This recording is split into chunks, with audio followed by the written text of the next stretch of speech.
So guys, we are going to discuss today receivable management. It is again one of the important topic from working capital management. Okay, so we discussed, previously cash management. We discussed what is working capital, cash management, marketable securities management. So today we are going to discuss about receivable management.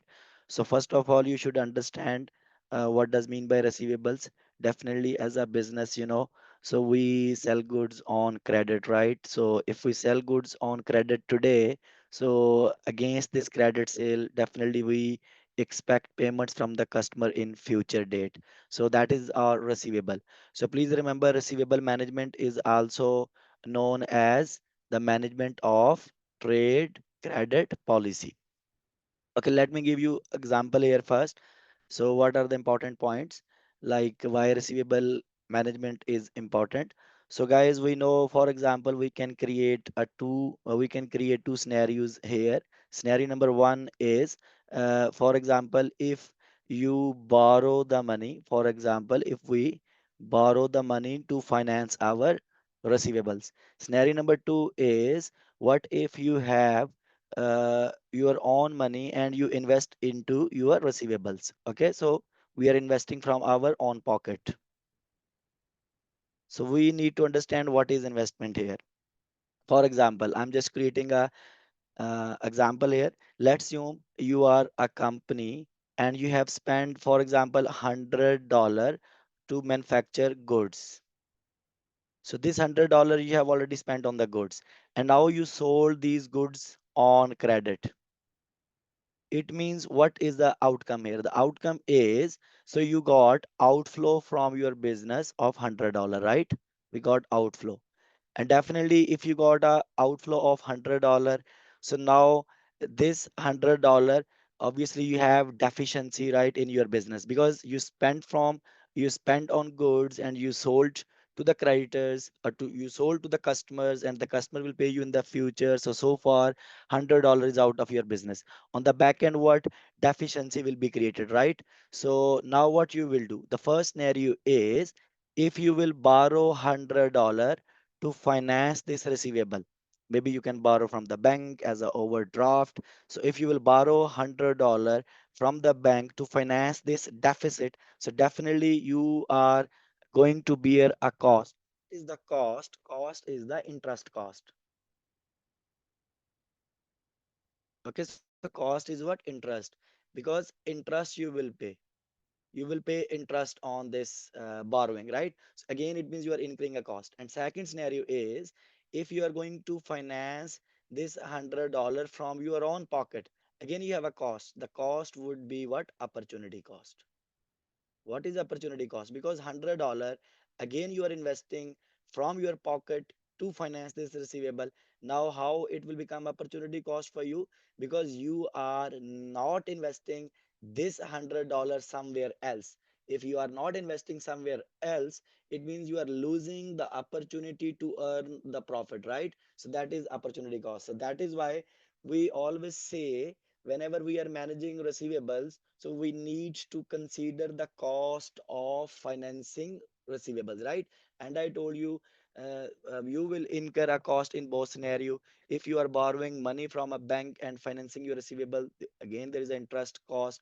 But if you are using your own pocket to finance this $100 deficit, again you will incur the opportunity cost. So this is what is the cost of financing.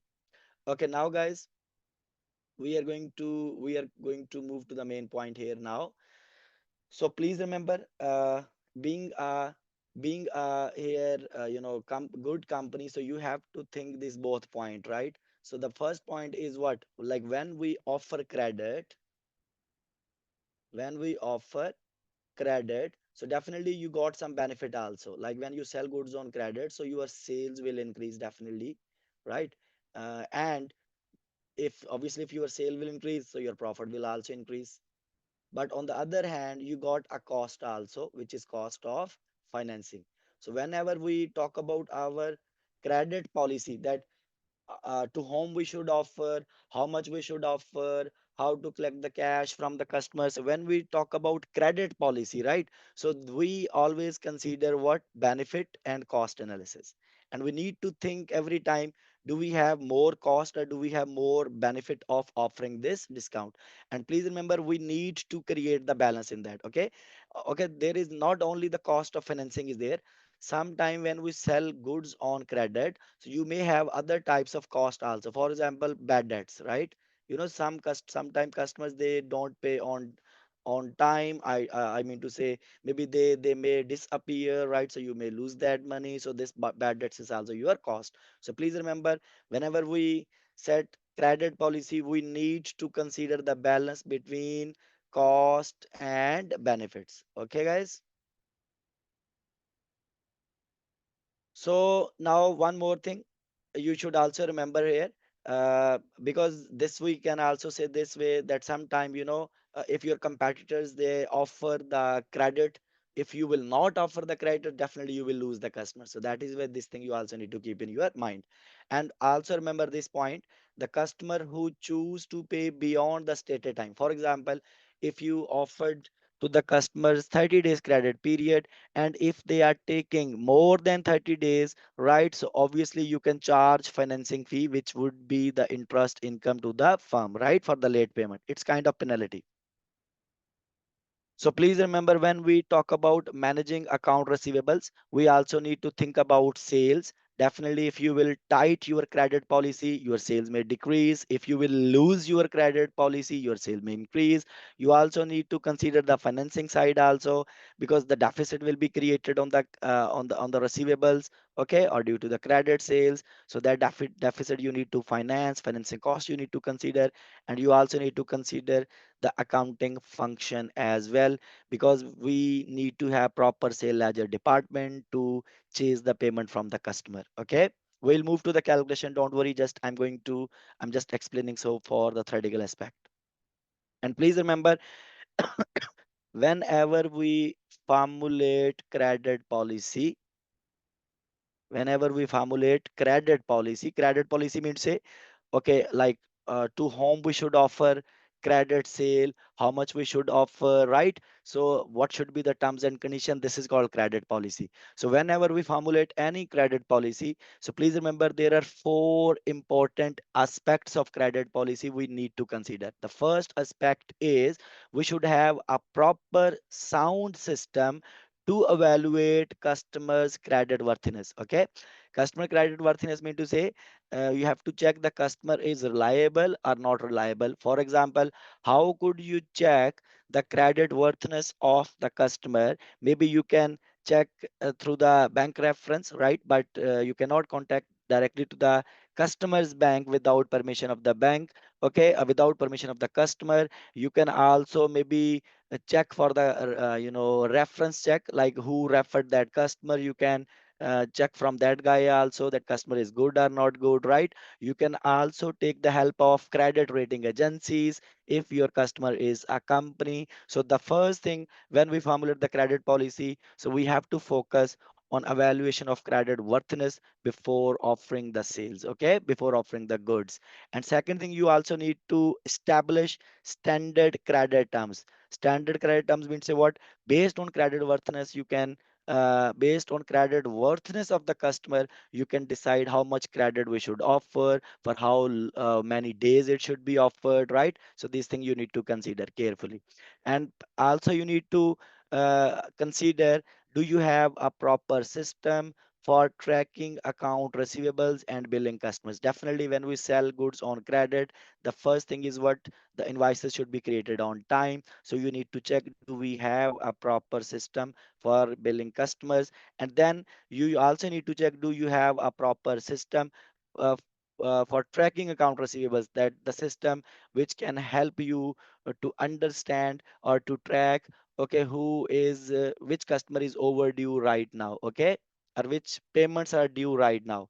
Okay, so this thing you need to have. And the last thing, you should have some procedures for following up on overdue accounts. Like, you should have maybe some recovery department, cash collection department. Generally these things are done by sales ledger department, right? So you also need to check, do we have a proper systems, okay, to chase, to follow up on overdue accounts. So these all things we need to consider while we formulate the credit policy, okay, like how much credit we should offer, to whom we should offer, what should be the terms and condition, do we have a proper system for billing and tracking account receivables, do we have a proper system for following up on overdue accounts. Okay, now guys, this is also very clear. These things I have already explained. When we made sales on credit, definitely you got a risk of bad debts. Also, you got another risk which is called default risk. You know, default risk is what? It is the probability that the particular customers will be unwilling or unable to pay a debt. Definitely, like for example, if you will sell goods blindly, maybe your customers may may be bankrupted in the future, right? And so you have to consider this thing also, that whatever the credit sale you are making right now, so will be collected in the future.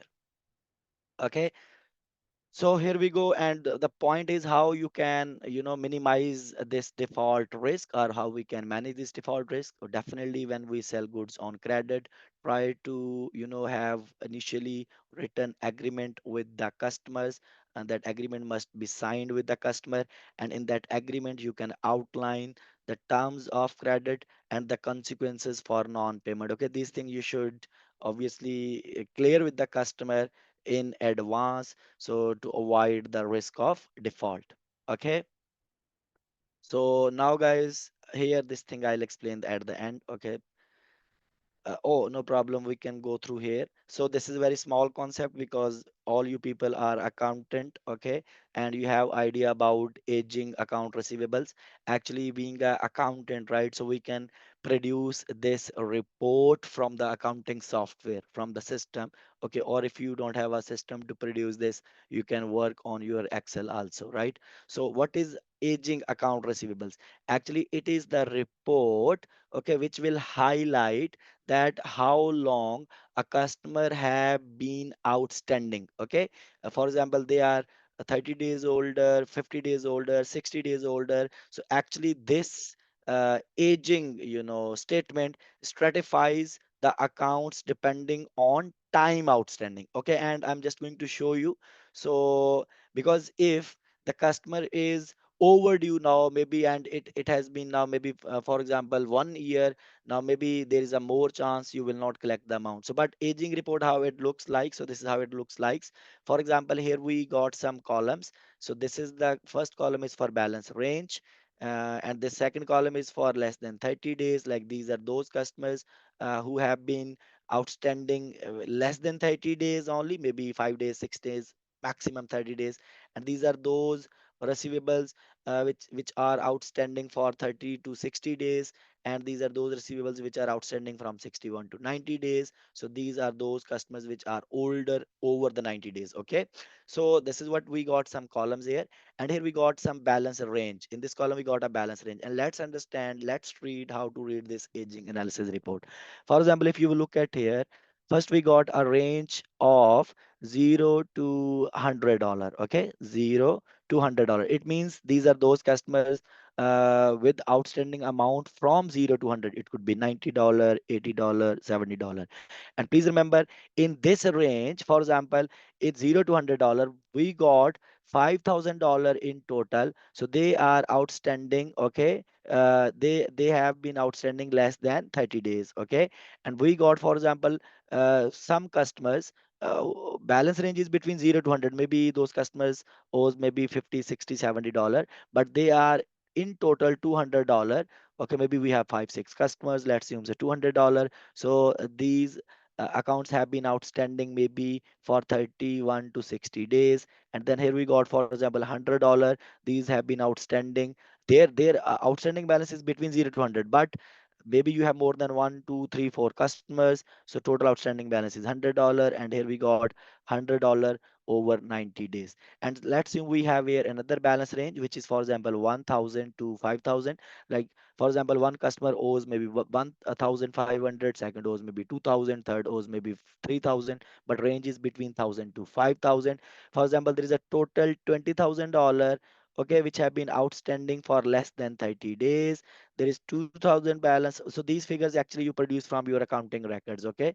So for example, we got here $2000, okay, which is outstanding for 31 to 60 days. And for example, we got here 1900, okay, which is outstanding for 61 to 90 days, and here we got nothing. Same way you have other class also.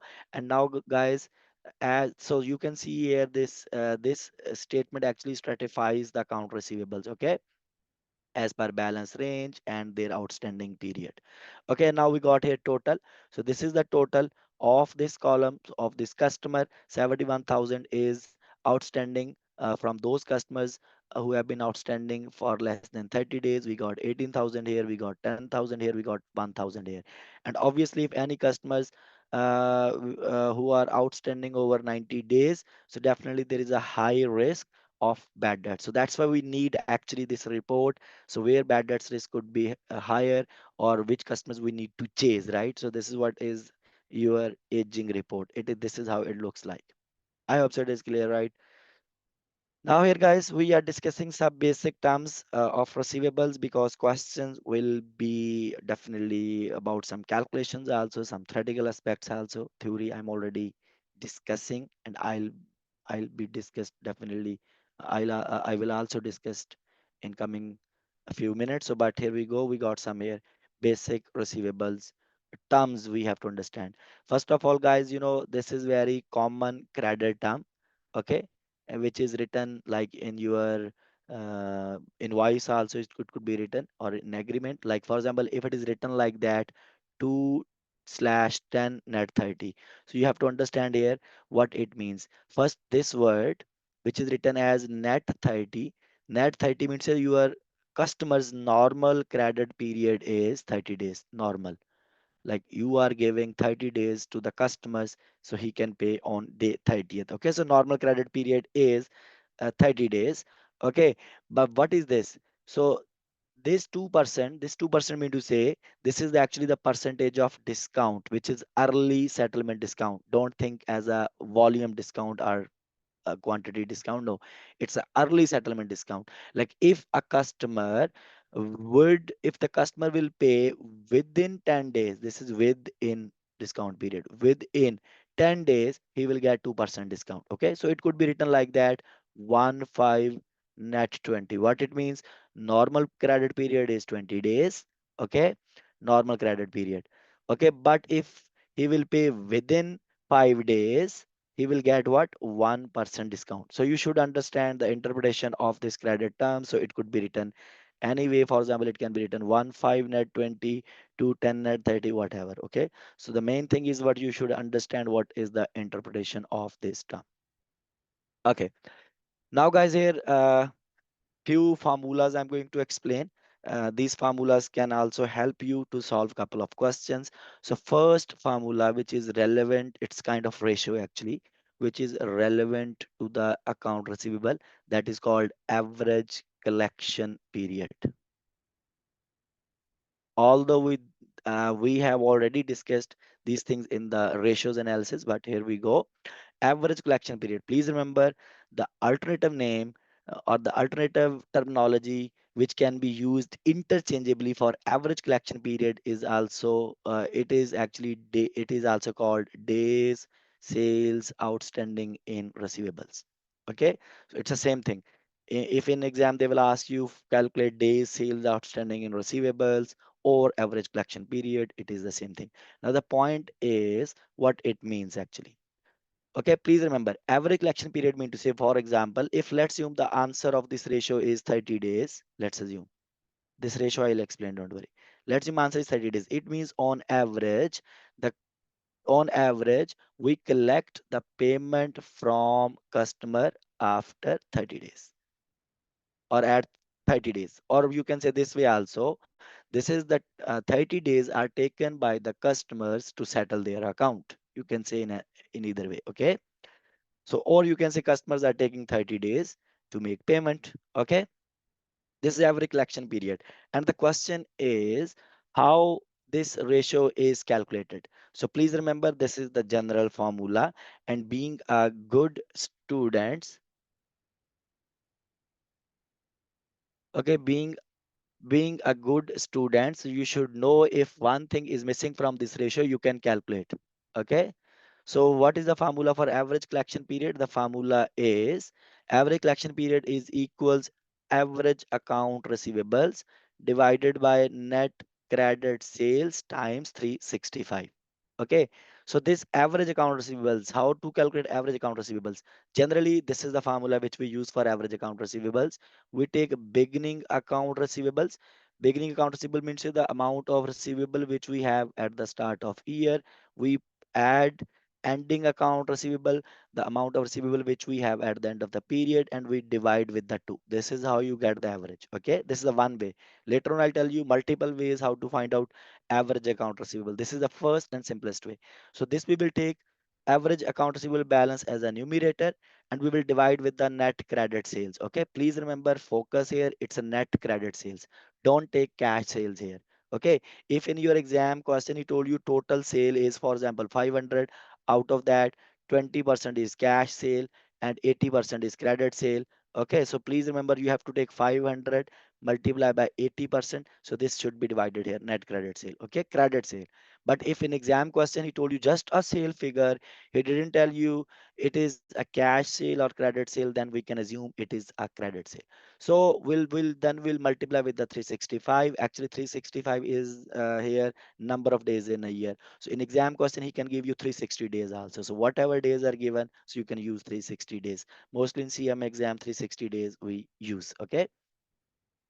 So now, for example, if you will take this formula and answer of the formula is 30 days, so we would say that customers are taking 30 days to settle their account. This is what is the interpretation. And please remember, this answer, less answer is desirable for the company actually for liquidity. Okay, but here I'm not going to discuss higher is desirable or lower is desirable, but here the question is how to calculate the average collection period.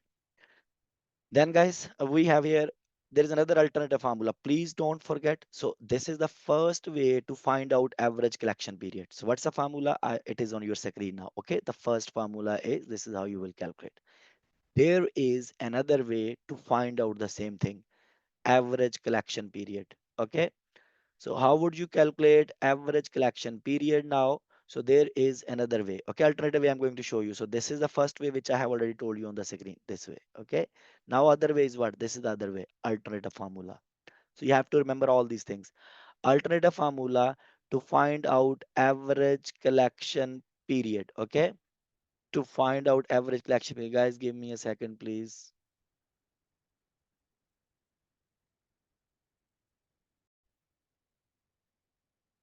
Okay. So alternative way is what? So you can take days in a year, which will tell, he will tell you in the exam. It could be 360 or 365, whatever, and divide with the account receivable turnover ratio. Okay. Account receivable turnover. Actually, what is account receivable turnover? For example, if answer is, this ratio actually gives you answer in times. For example, answer is 5 times. Okay. 5 times. So what it means now? Turnover, I'm just telling you turnover. Okay, turnover, like account receivable turnover interpretation. If answer is 5 times, it means so you have collected cash from customers in given period of time. How many times? 5 times. For example, you have collected a cash from the customer 5 times in a year. Okay, so this is what is turnover ratio, like how many times we converted the receivable into cash. This is also this way you can say. Okay, so now days in year divided by account receivable turnover. Okay, but the question is how would you calculate turnover ratio if it is not given in the question, if straight away it's not given. So this is the formula to find out account receivable turnover. Okay, so account receivable turnover equals net credit sale divided by average account receivables. And average, I have already told you the first way, which is beginning account receivables plus ending account receivables divided by 2. So this formula is for turnover. Okay, what's the formula for turnover? Net credit sales divided by average account receivables. And the answer, for example, is 5 times. This 5 times you will divide here.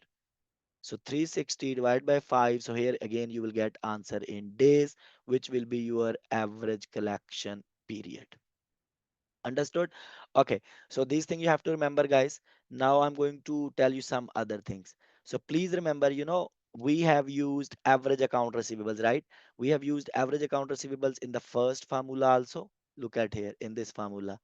In the average collection period, the numerator was average account receivables, and in the turnover ratio, we also used average account receivables. Now I'm just going to talk about how to calculate the average account receivables. Okay, so you know one way I have already explained to you.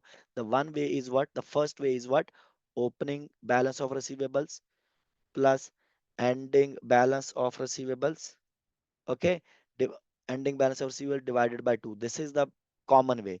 But there are some other ways also to get this figure. To get this figure, there are some other ways also. These are alternative way.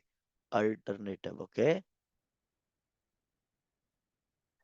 Alternative way. So what are the alternative way? So this is the another way to find out average. So if you are provided with the, please, these formulas you have to memorize, okay? Even if I will forget after 2 minutes, I don't care, but you need to memorize for your exam. So daily credit sales, he may give you credit sale for 1 day, okay, which is daily credit sale.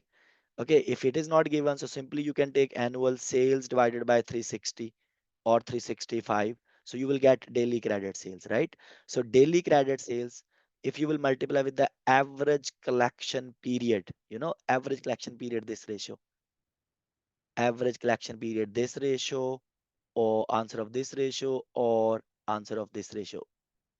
If you will multiply with the average collection period, okay, with the daily credit sale, this will give you average receivables. Second way is what? If you got a net credit sales of the period, for example, of the year credit sales, multiply by average collection period, for example, 30 days divided by days in a year, let's assume 365 days or 360 days. This will also give you average receivables. Okay, you have to remember all these formulas. Another formula, net credit sales, like again sales of the period, net credit sale of the period, for example, yearly, divided by account receivable turnover. Account receivable turnover ratio I have told you here. This is the account receivable turnover ratio. This is how you will calculate net credit sale divided by average account receivables, right? But if turnover is given, turnover answer is given, so that turnover answer you can multiply with the net credit sales. So you will again get what? Average receivables. I know there are so many formulas, guys. I cannot do anything. I can just explain. You have to memorize. Okay. Okay. Now this is what we have discussed, some ratios, and now we are going to talk about some credit terms, okay, and credit policy, some calculations. And definitely first I'll do very basic example with you to understand the change in credit terms, what it will, how it will affect you. And later on I'll do some practice questions which will also help you to tackle, okay, different kind of scenarios. So this is the first very basic thing I'm going to explain first at very basic level, and then some additional things we will learn through the questions. Okay, so here we go. So now if you will look at this heading, the heading is assessing the impact of a change in credit terms. Assessing the impact of a change in credit term. Okay, like if you are going to change your credit terms, for example, previously you were selling goods on credit for 30 days, now you are going to sell for 40 days. Okay, so it's a change in credit policy. Okay, so and whenever you are changing credit policies, so you need to do cost and benefit analysis. Cost and benefit analysis, right? You should compare the cost of this change with the benefit of this change that I'll explain. Okay, and then you have to find out net answer. If net is benefit, so change your credit policy. If your net answer is cost, how would you get cost? For example, if a cost is 100, benefit is 80. So it means net cost will be 20 here, right? Because if you will net off these two figures. So then don't change your credit policy. So here we go. Cost and benefit analysis we are going to discuss. How would you do it? So here we go.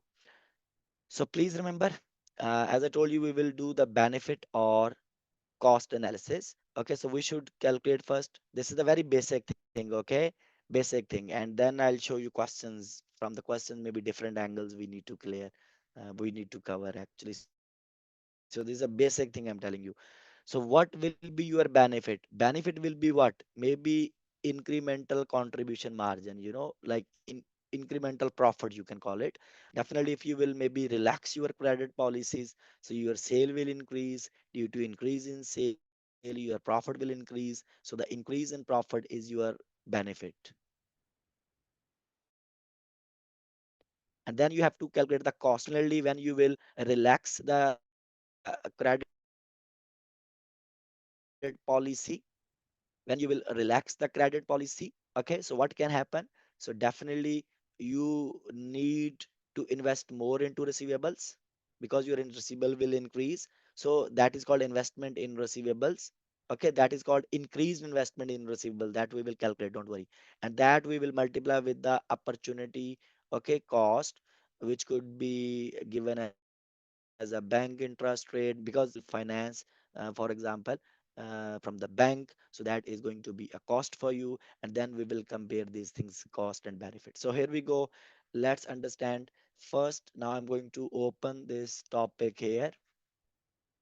First, how would you calculate? Because as I told you, we need to do cost and benefit analysis. So this is going to be your benefit, which is incremental contribution margin, and this is going to be your cost of change. So you need to calculate cost of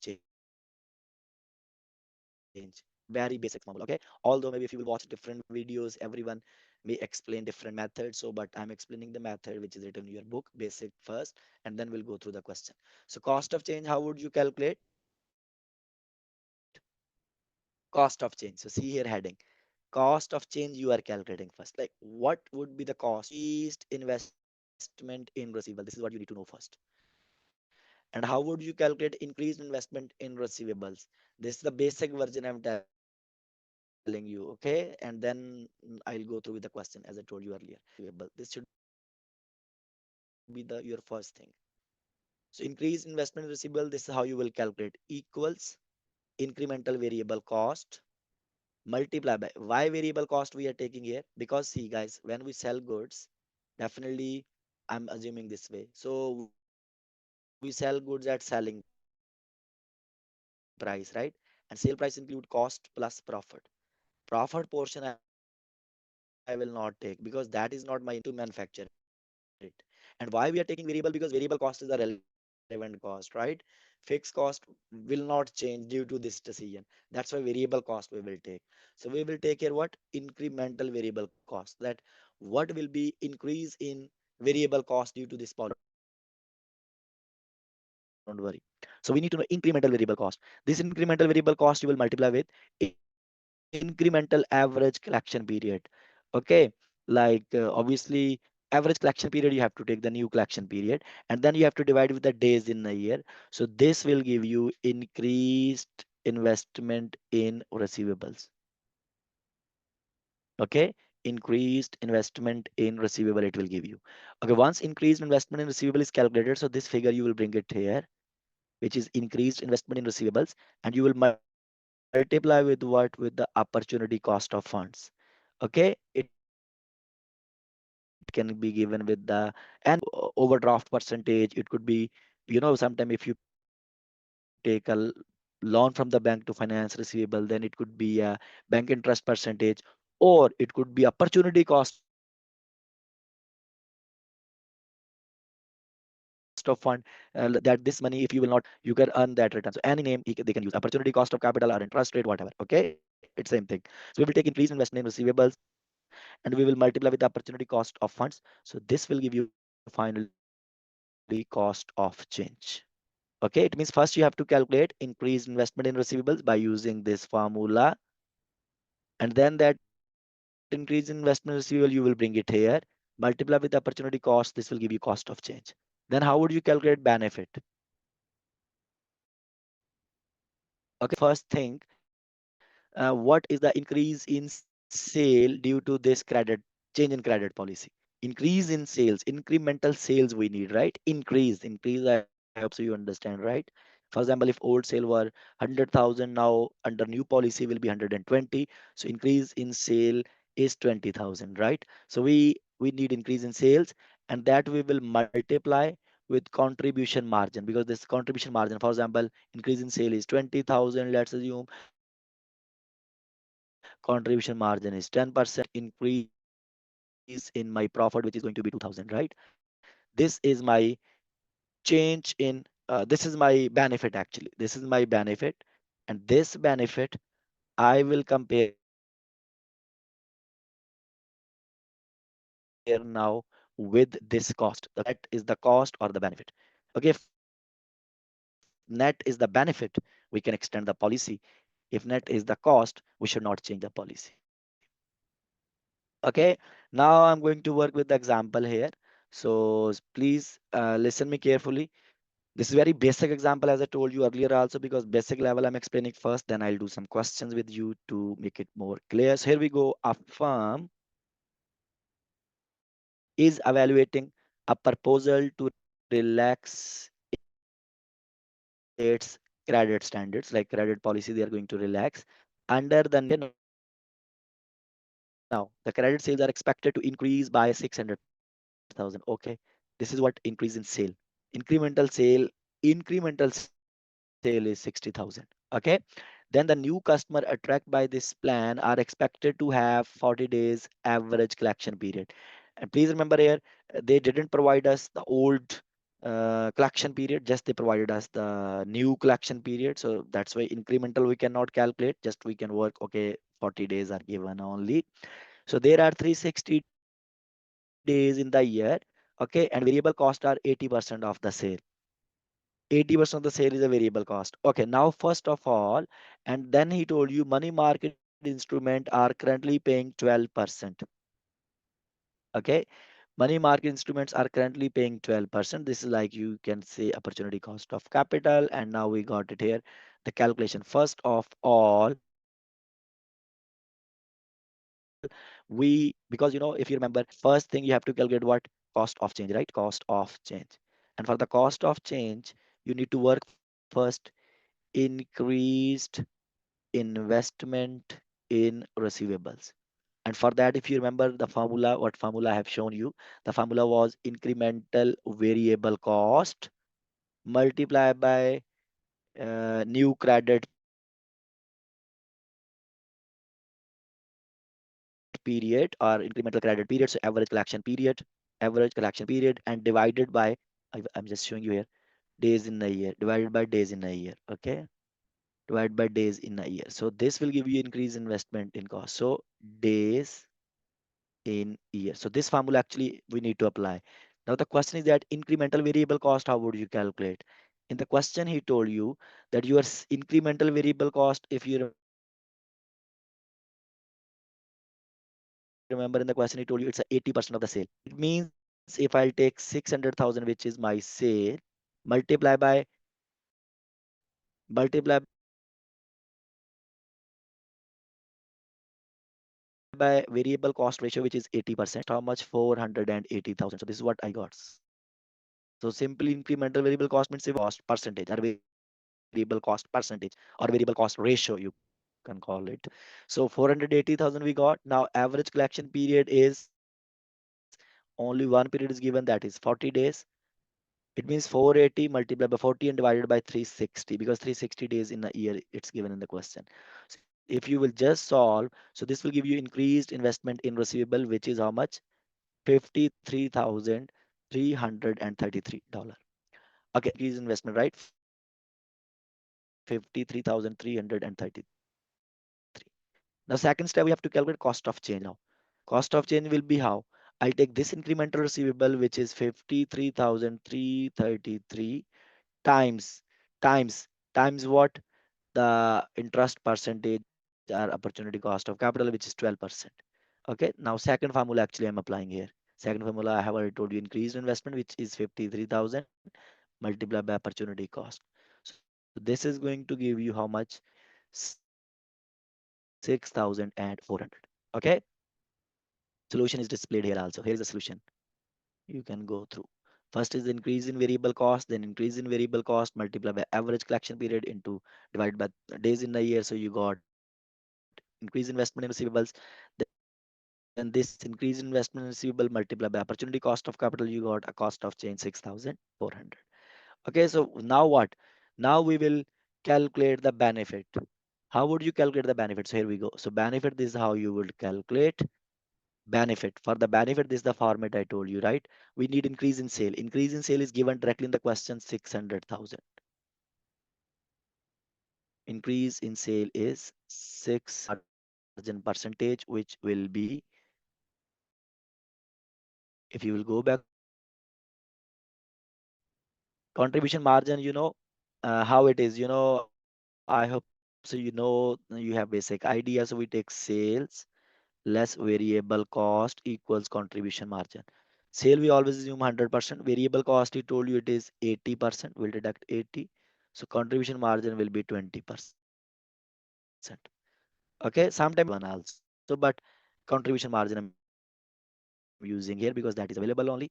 So contribution margin is 20%. So you will get here the increase in contribution. If you will just multiply, I think so you will get it 120,000. 120,000. This is your benefit. Okay. Sorry. 10 is extra. So 120,000. This is your benefit.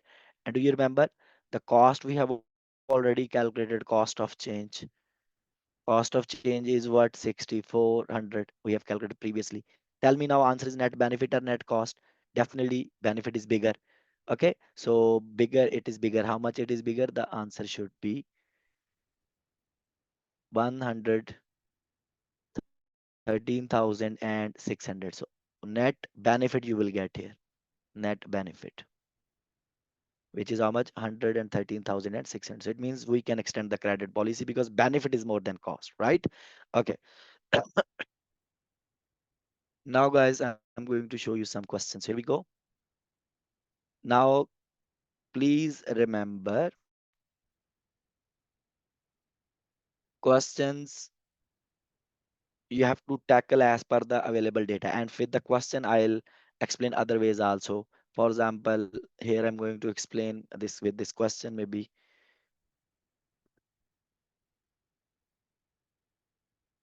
in value of investment, we have to go through like what is the receivable. So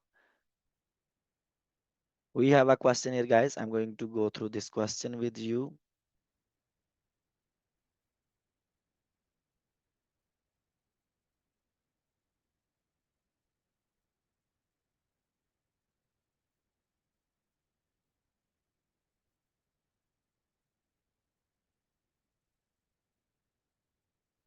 Okay, here we go.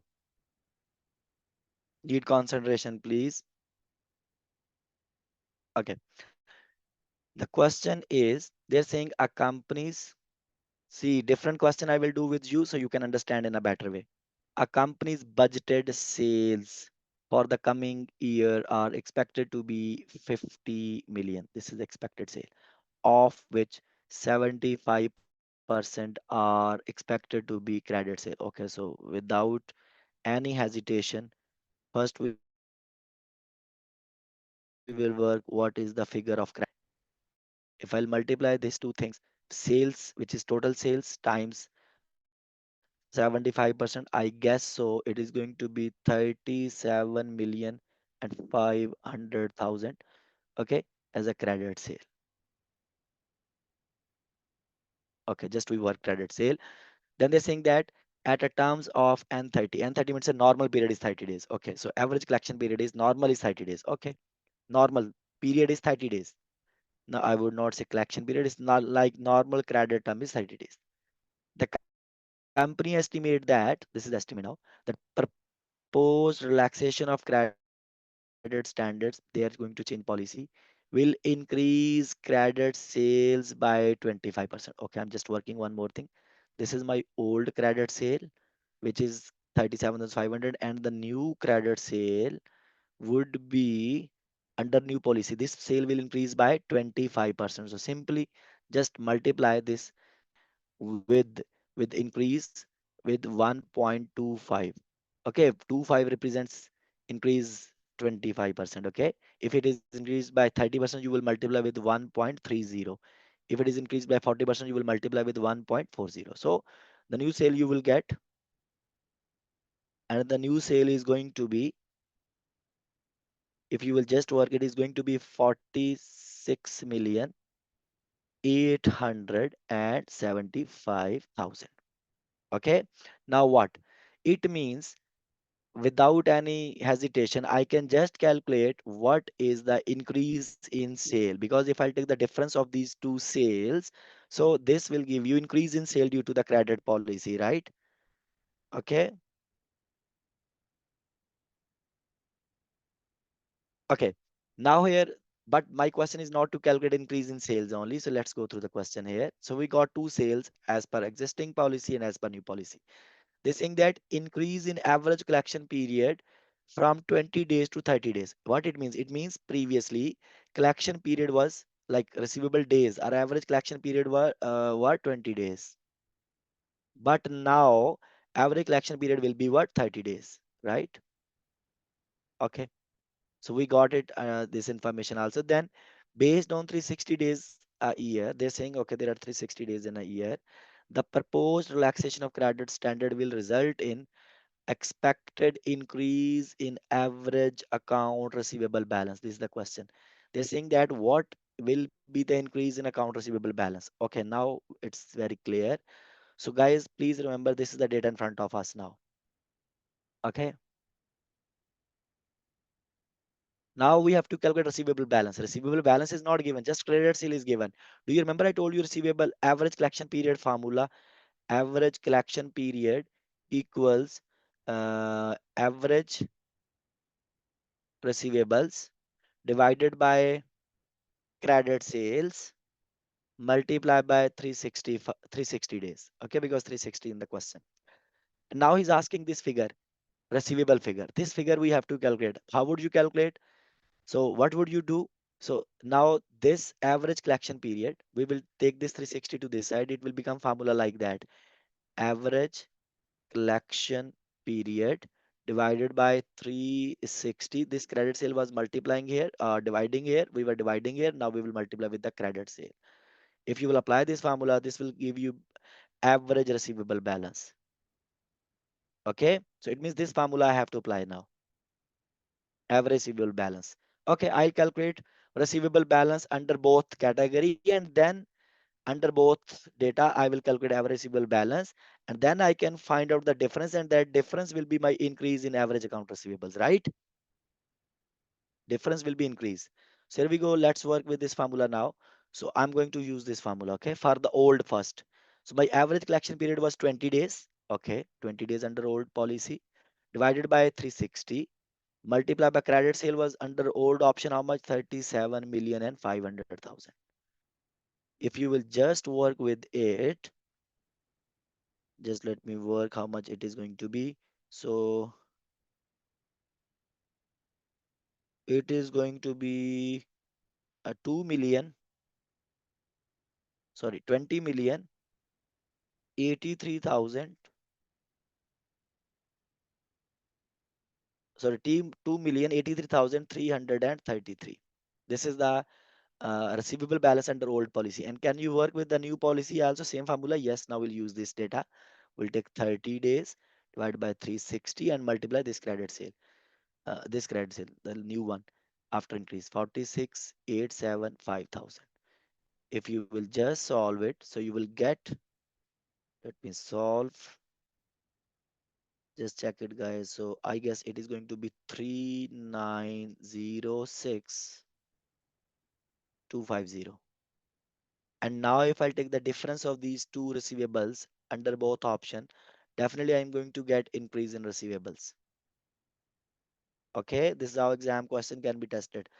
So increase in receivables are going to be how much? 18,229,17. So this is actually your answer.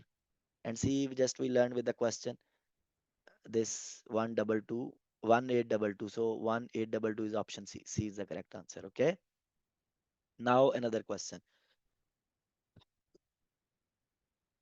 I cannot do all questions, but I'll just try my level best, whatever we can do. So we got a question here also. Another question. Sorry.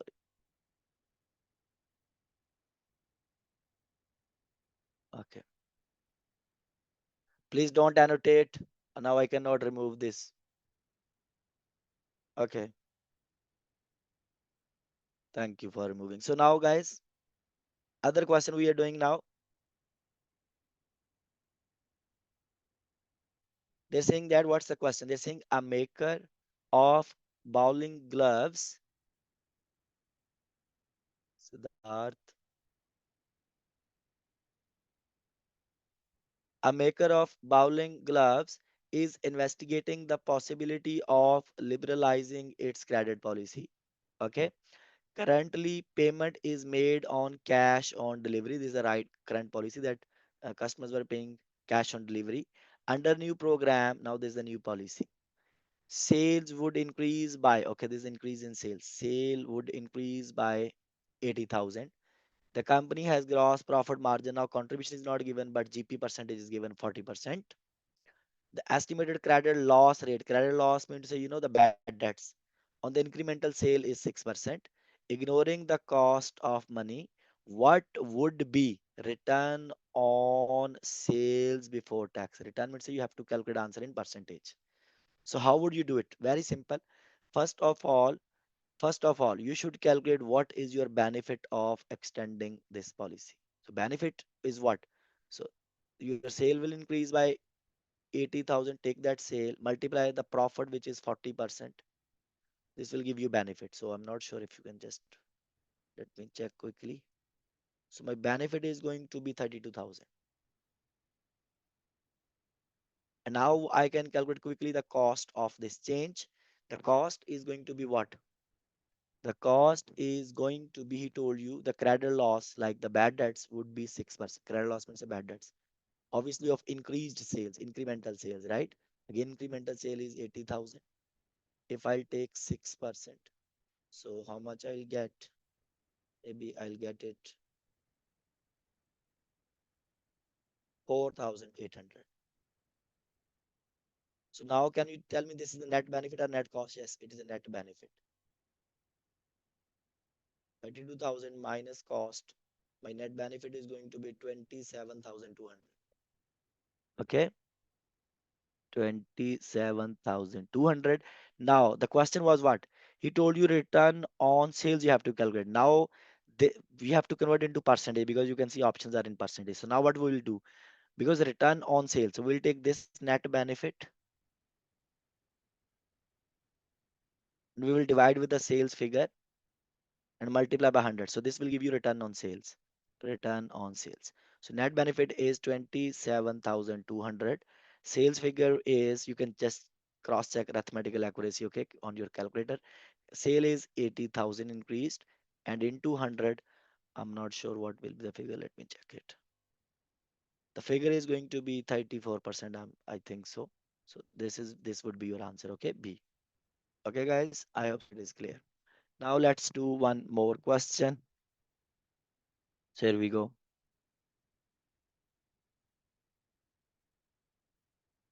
Okay. We got another question on your screen. So here we go. They are saying that this slightly different question. Another type of question. Actually, through the question, I'm trying to give you idea how would you solve the questions. Okay.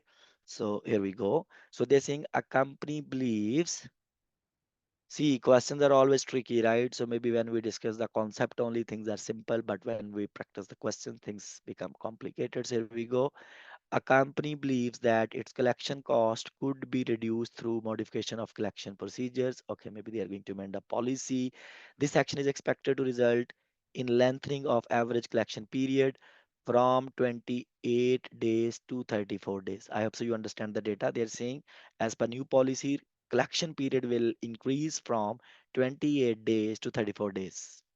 However, there will be no change in uncollectible accounts. They're saying like a bad debts maybe are the same.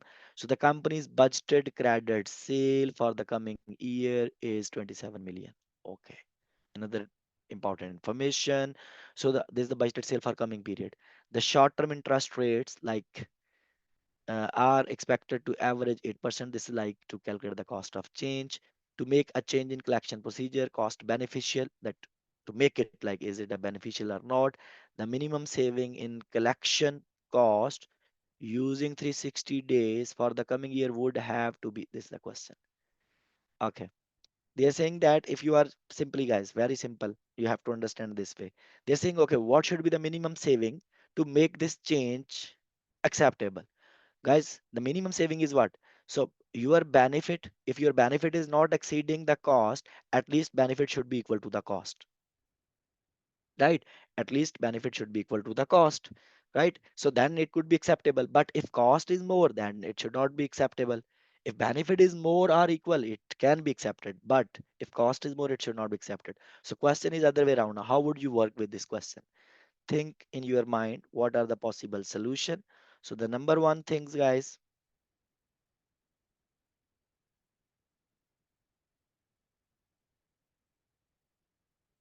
Okay.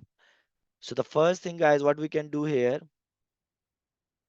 the question is they are saying that your receivable period will increase to 20 from 24 28 to 34 days.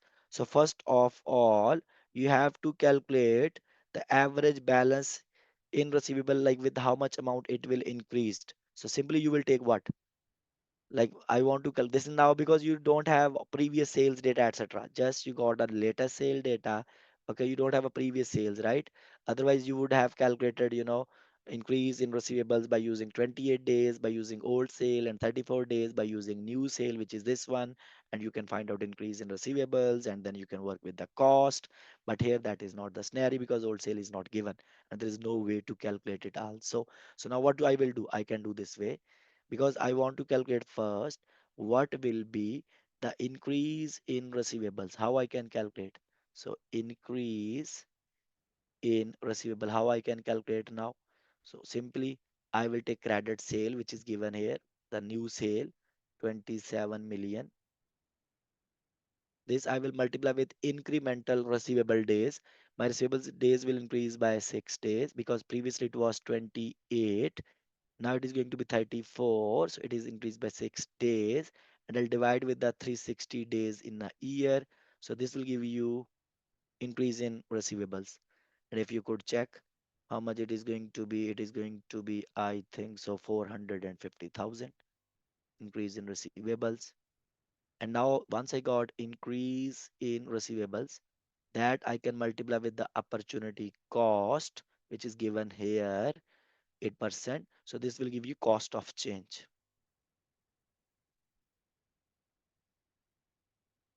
Okay.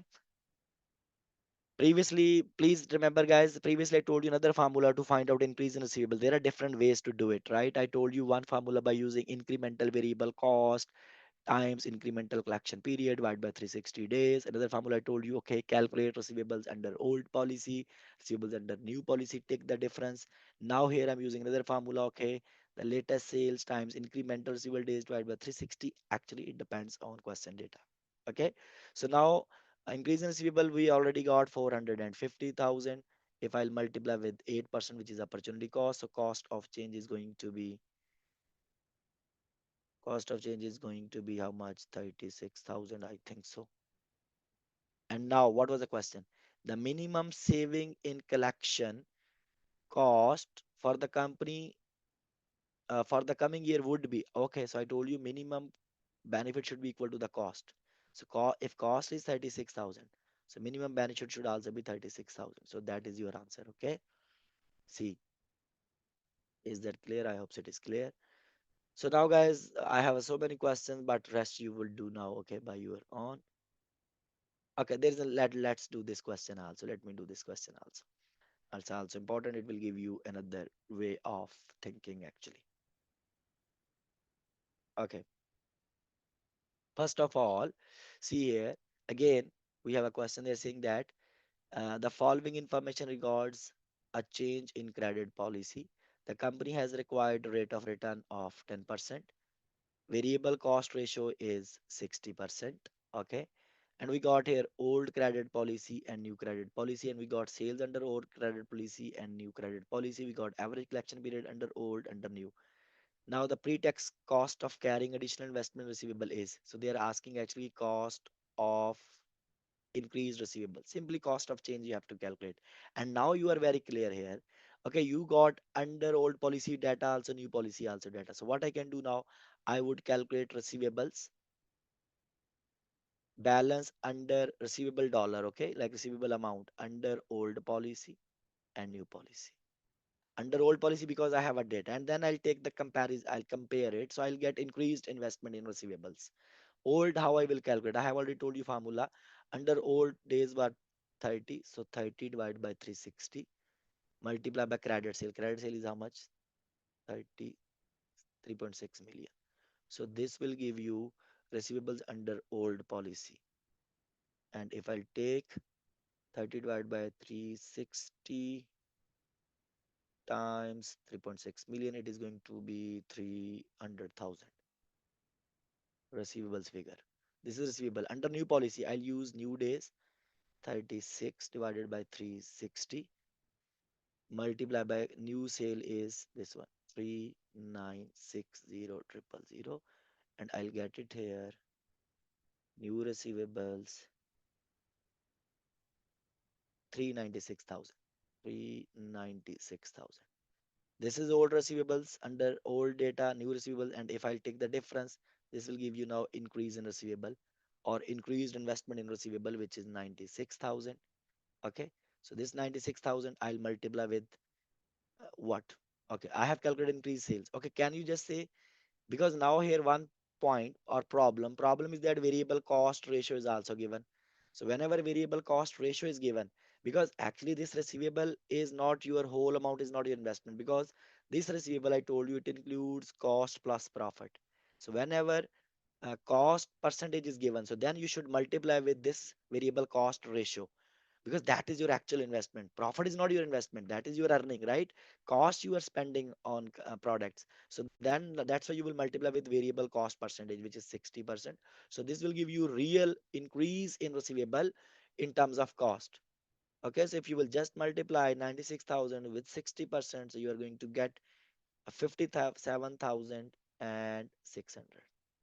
Okay, now this is what is your real increase in receivables. And now this increase in receivable, we will multiply with this cost of capital, which is 10% opportunity cost. This is going to be your cost of carrying additional receivable. This is going to be your final cost. Okay, if I'll multiply, it is going to be 5760. So I know, guys, every question is zigzag. Sorry for that. So now I'm moving to the next rest of the question you can do. Okay, so now we got some other thing also related to this receivable management. This is factoring, although we have covered in much more detail, okay, this factoring topic in the part one, but it's just a quick revision. So what is factoring? So let's understand with the help of example. So first you will just look into the definition. They are saying that factoring is kind of arrangement, okay, in which factoring is a transfer of receivables to a third party. Third party actually is called a factor, okay, who assumes the responsibility of collection. Means a third party assumes the responsibility of collection from the customer. A factor usually receives high financing fee plus a fee for collection. Definitely you will not understand this what I'm saying, so let's break this way. Okay, so actually there are three parties are there in the factoring. One is the company who is selling goods, and one is the customer who is buying goods, and one is the factor company like a bank, you can assume. Okay, okay, now what? Actually first seller will always sell the goods to the customer, right? And now definitely seller has invoice, right? Seller has invoice, but customer maybe, for example, he will pay after 3 months. This is the story I'm just creating. Okay, like we sold goods to the customer today. Customer is saying after 3 months he will pay for it, and now as a seller I'm stuck because maybe I need a cash now. I cannot wait 3 months, and I cannot tease customer also. So I have to think other option. Other option is that what? I will go to the bank, factor company. Bank is factor. I would say what? I would tell the bank that I have got this invoice which is due in 3 months, but I need money today. So this is what I will do. Second point. Right to receive the payment on invoice. I will sell this right to the factor company. Simply I gave the invoice to the factor, you can say. And in this invoice, definitely factor will check first, and after that, let's assume factor is saying that okay, let's assume invoiced value is $100. Factor is saying that okay, so $80 I can give you now, okay, and $20 I'll give you later once customer will pay, for example. Okay, so now this is the third point. 80% of the invoice of customers debt, okay, available to the seller immediately because factor will give us 80%. Okay, now what? Now 3 months, this factor will wait. After 3 months, he will contact to the customer and definitely the customer pays debt to factor. Please, customer will not pay to the supplier. Customer will pay to the factor company, and definitely for this customer must be aware with this kind of arrangement, right? That this arrangement is there. So now the customer pays debt to the factor a few weeks after delivery of goods. I'm assuming 3 months. In 3 months, he will pay to the factor, and then once factor will get the amount, okay, for because factor gave you 80, but factor will receive 100. Now the remaining 20, the fifth point now, the 20% remaining, the factor will pay to this seller, and after deducting, okay, their fee, okay, if factor is charging the rest of amount, he will pay to the seller, right? This is what is factoring arrangement. And by the way, guys, what's the benefit to the company? The benefit to the company is they are getting early cash. The similar kind of concept is there in invoice discounting also, if you're confused with invoice discounting and factoring, what's the difference? In invoice discounting, same thing will happen, but customer won't be aware that their invoice has been discounted, and customer will pay to the seller directly. But in factoring arrangement, customer is aware, he will pay to the factor. Okay, this is the main difference. Otherwise, mechanism kind of it's the same mechanism. So rest of the steps are same, but this is what. But you have to remember factoring. Okay, the main thing. Okay. Now, guys, please remember here one thing I want to tell you. There are two types of factoring arrangement. One is called recourse factoring. It's also called with recourse. Okay. With recourse factoring. This is called non-recourse means without recourse. Don't confuse with the word. Non-recourse or without recourse, same thing. Recourse or with recourse is the same thing. So what it means? Okay. Please remember under recourse, it's a kind of agreement actually. You have to agree with the bank as a seller, as a company, you need to agree with the bank. Okay, what is recourse factoring? Business remains liable if customer doesn't pay. What it means? If, for example, customer will not pay to the factor, then it's a responsibility of seller. Whatever money he has taken plus the fee, he will return to the factor. If this kind of arrangement is there, that is called recourse factoring. So here, business remains liable if customer doesn't pay the invoice. Okay, if unpaid, the business must buy back the invoice or replace it, or simply you will return their money. Okay, in simple words. Non-recourse factoring is what? Factor assumes the risk of non-payment. What it means? It means like that if customer does not pay to the factor, if it is non-recourse, without recourse, factor cannot ask the company that return our money. No, factor cannot ask. It means risk is with the factor. So in simple words, in recourse factoring, risk of unpayment is with the company, okay, with the company itself, with the business. But in non-recourse factoring, the risk of non-payment is with the factor company, with the factor, with the bank. Okay, that's it. Okay, here we got some question, just similar example we have done in the part one also, so it's just a repetition of that, but I'll go through quickly. So here we go, we got a question here. They're saying that this is example actually, and here this is the solution. So example is just first 3 4 lines. So we got here a factor charges a 2% fee plus an interest rate of 18%. They're saying that okay, if you are going to enter into any kind of arrangement, factor will deduct 2% fee of invoiced value and interest also in advance on all cash advances to the transferor, means to the company, of accounts receivable. Monthly sale are $100,000. So I'm assuming monthly sales equals your receivables figure 100,000.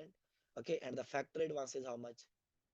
90% of that of receivables submitting after. He will give you 90%, but after deducting 2% fee also and interest also. Okay. Like he will give you 90%, but he will from that 90%, he's gonna to deduct 2%. He's gonna deduct 2% fee and interest. Credit terms at net 60 days. Okay, this arrangement is only for 60 days with the factor. What's the cost to the transferer? And I'm assuming here, guys, this is without recourse, okay? Without recourse factoring, okay? I have already explained what is with recourse, without recourse. Now you need to remember those things. So how would you do the calculation? Very simple. First, you will take total amount of receivables. Total receivable was 100,000.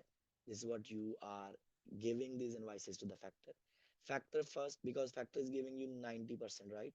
It means 10% reserve we will deduct first, because this 10% factor is not going to pay you now. He will pay you maybe in the future once customer will settle his account. So that's why from 100,000 first this 10,000 is will be disappeared, okay, at the moment.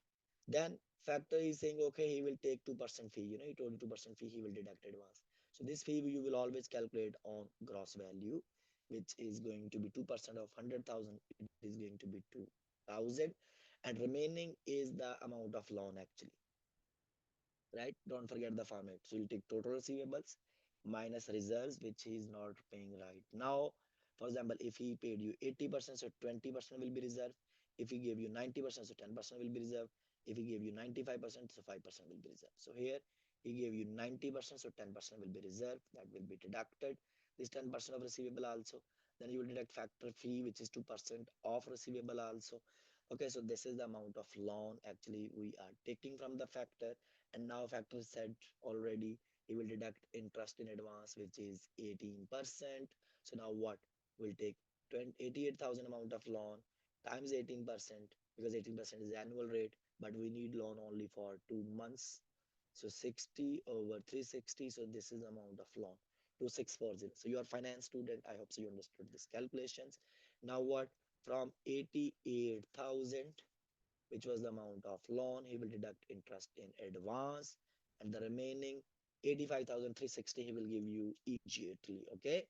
And the rest of the 10% he will give you once customer will settle, right? And the question was,